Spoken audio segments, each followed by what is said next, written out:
Hello and welcome to episode 3 of the vlog series. What? A diabetes vlog series you don't want to miss. So I know the last episode I left y'all on a cliffhanger. 10 days later, she called me to come and get the papers immediately because I needed to see the results. Stay tuned for the results. And so now we're back. I'm going to tell you what the test was and then tell you the results.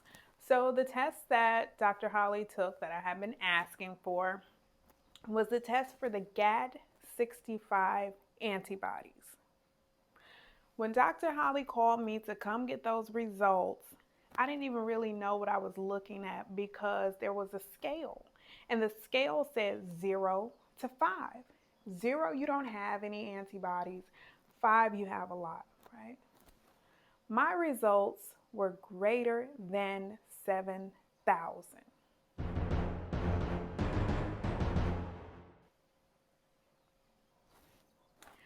So clearly, I needed to take those results to my endocrinologist, which I did.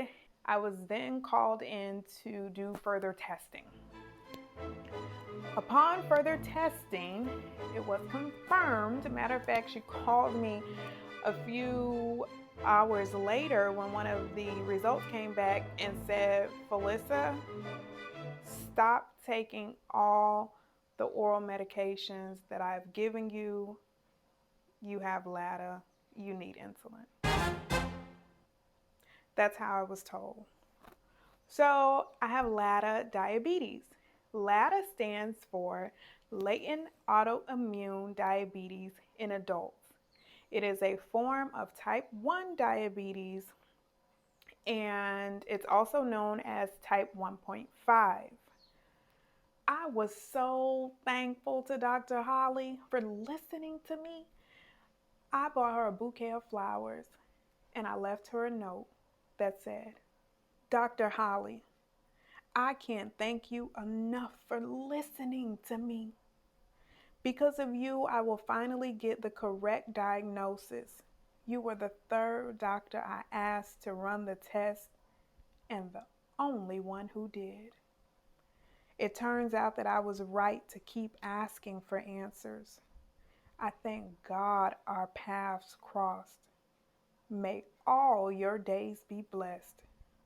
When I gave Dr. Holly that bouquet and that card, I couldn't hardly keep it together because she listened to me. I just asked for a simple test. Every 3 months, I'm already giving blood work. Still to this day, I don't know why it's so difficult to ask, but my word of advice to you, please look in your medical records if you've been diagnosed with type 2 diabetes and see if you've ever been tested for antibodies that are present in people with type 1 diabetes.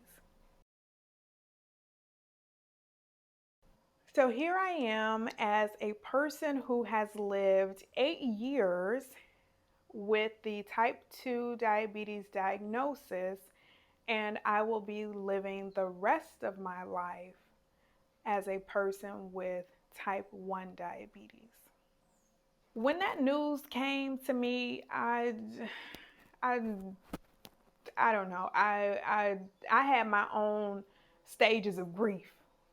4 stages, matter of fact. My grief stages were confusion, frustration, anger, and then acceptance. I didn't experience denial because, hey, I got diabetes, but I was definitely confused and frustrated. On one hand, what this means is I can get a prayer through to God because there are many times when I hear these feuds, type 1, type 2, I got the bad kind, you got the good kind, I'm just thinking diabetes is bad. And I silently pray, dear God, I wish I could be a bridge between the types. And God heard me. Because I have spent 8 years of my life as a person with type 2, and now I will spend the rest of my life as a person with type 1. In follow up episodes, I will tell you how this changed my diabetes management. Because remember, I was sick. So we had to get me well, and now we know what the condition is. It is type 1 diabetes. I'm going to end this episode right here. But before I go, I just want to say, in terms of the feud between the types, it's really interesting because now that I'm reading literature on how to manage type 1 diabetes, I'm reading literature that for the very first time says it's not my fault.